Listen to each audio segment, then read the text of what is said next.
Here are the final two examples from P3.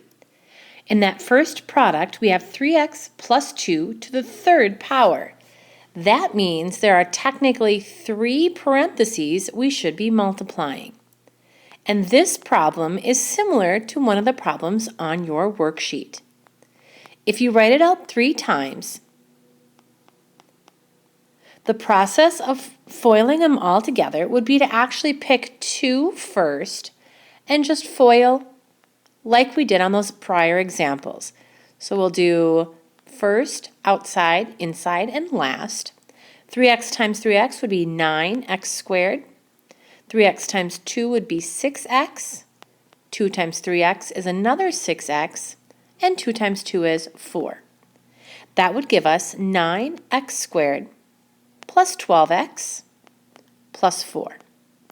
That's foiling the first two. But then we have to drop down that third polynomial. And guess what? We get to do this all over again.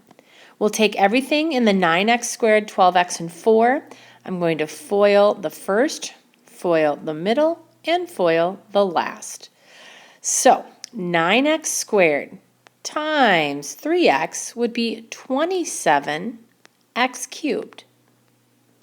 9x squared times 2 is just 18x squared. Now do the same with that middle term. 12x times 3x would be 36x squared. 12x times 2, 24x. Last but not least, 4 times 3x would be 12x, and 4 times 2 is 8. From here, we'll combine like terms, and mine's going to go slightly into P4 a little bit. We have 27x cubed. That's going to be our lead coefficient, or our lead term. 24, wow, 27. Sorry about that. 27x cubed.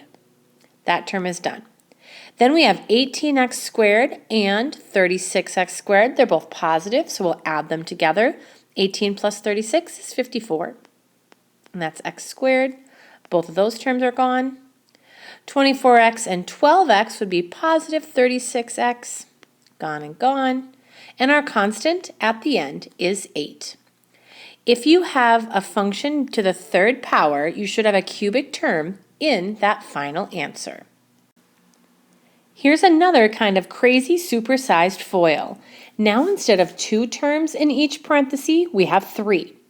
The product, or the operation would be to multiply, since there's nothing in between the parentheses like addition or subtraction.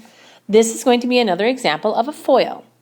I'll take every term in that first parenthesis and multiply it to every term in the second parenthesis.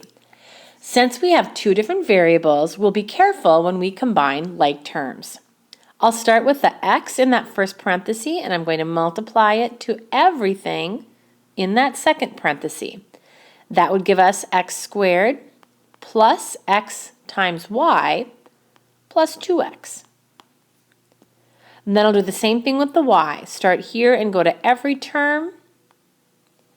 So that's going to be plus y times x, but I'm just going to write them in alphabetical order. It helps when you're matching terms at the end.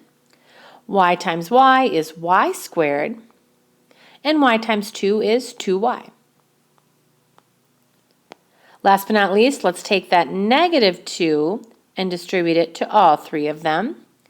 Negative 2 times x, negative 2 times y, and negative 2 times 2. Oops, I almost put a plus there. Negative 2 times 2 would be negative 4. From here, let's see what we can do to combine like terms. I see I have an x squared, and there are no other x squared terms, so I'll start with that. We have an xy and another xy, so there's 2 of them, 2xy, and that cancels.